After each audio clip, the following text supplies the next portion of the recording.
Welcome to our 5 on 5. Please welcome back Danny Jordan, Jackson County Administrator. Good to see you. Good to be here. Thank you for having me. Yeah, my pleasure. Thanks for coming. So right now, going through the budget process, I understand you guys have some pretty sizable reserves. Is it possible that some of that can be used for some of the social issues facing us, mental health, homeless, et cetera? Sure. Well, let me explain. First of all, we just went through our budget process with the Budget Committee. It still has to be approved by our Board of Commissioners. Our budget's about $383.5 million. Of that, about 186 is our operating budget. And what people need to know about that is that's what we use to deliver the kind of services you're talking about and buy materials and supplies to do projects. Of that 186 million, though, only about 47 million of it is discretionary, which means that's where our Board and Budget Committee get to make the decision on where it's being spent for operating purposes. So of a $383 million budget, 47 million they get to decide. Of that 47 million, 80% is spent on public safety. So it doesn't leave a lot of money for other discretionary services. Assessment is one of those services the county has to provide, so a large chunk of the balance goes to assessment, and also a large chunk of the balance goes to health and human services. Only about 7% though, but like I said, 80% is spent on public safety. We are using some discretionary revenue for services that address social issues, but primarily those issues are funded through state grants and state contracts in services the county contracts with the state or federal government to deliver. Okay, I'm curious how the county works with individual cities regarding issues like the homeless, but I'm mostly focused on Medford because your offices are right here in downtown Medford. This is where you park, this is where you drive by every day. What's that communication like? Is there a partnership, for lack of a better word? Well, Jackson County's role in homelessness really also ties into service delivery or service elements that we provide, as I said, under state contract or as discretionary services. So we engage a lot of the homelessness because we deliver mental health services, because we also provide crisis services for mental health, and we also deliver a lot of homeless services because we engage people in the criminal justice system, both through our jail but also through community justice and our transition center. So our interactions are more global to the services that we deliver, rather than individual needs of cities. We do participate in many different efforts with cities, and for example, the Greenway. There's a joint powers agreement where management of the Greenway is done between all cities in the county. We last year started a program where the joint powers agreement funds work crews to go out and do cleanup and reduction of blackberries and cleanup of homeless sites. As part of that, we do outreach. We have the Sheriff's Department there. We have mental health services there.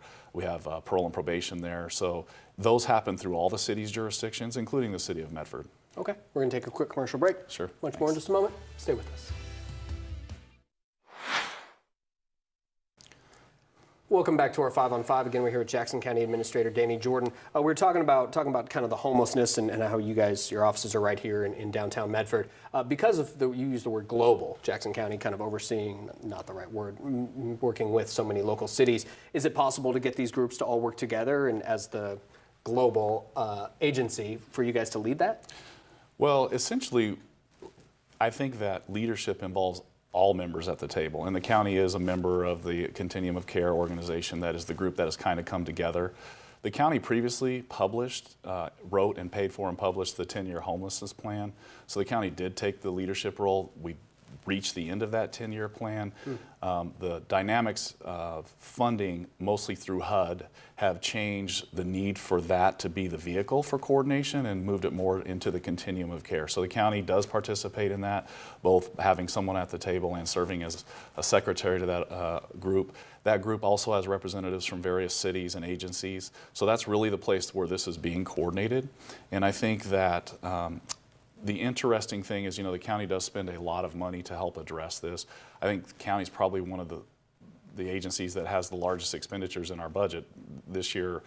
And this is not all inclusive, but just over $3 million we'll spend. About half of that is discretionary funding on helping assist people who are homeless or who are facing homelessness. Okay, there are 11 incorporated cities in the county. Why do all the city councils need to weigh in on a new jail and in effect approve, though I know you're going to take issue with that wording, but why does that have to happen before voters can vote on this? So it's a statutory requirement that when you're going to create a special district or a service district, and in this case this is a service district, to fund something and you're going to set a permanent rate limit, that each of the incorporated areas within the area of jurisdiction for which the district will be created, and in this case it's the county-wide boundaries that we're proposing, has to agree to allow the citizens within their incorporated area to vote. So they're not necessarily approving the jail or not, they're approving a resolution allowing the citizens within their incorporated boundary to vote. Okay, so the county has met many times the last several months, maybe even the better part of 6 months, with the Rogue River Siskiyou National Forest, of course, of the U.S. Forest Service. Are you happy with how those discussions have gone and how they're approaching fire season? I think our board is encouraged that there's been some movement in terms of philosophy and policy, at least as is verbally expressed. The U.S. Forest Service and federal policy doesn't necessarily align or hasn't aligned with our board's philosophy that we should have immediate suppression of fires. The federal policy allows more discretion where a lead fire manager can determine whether full suppression is what's called for or not. We've had assurances both from Oregon's Department of Forestry, who manages fighting fires for BLM, that is their tactic, is full suppression, and Merv George from the U.S. Forest Service has represented that that's his position, that we need to be full at task of suppressing fires as soon as possible. So I think our board feels pretty good about that. Okay, very good. Good to see you. Thanks for coming. Appreciate it. Yeah. Stay with us. We'll be right back.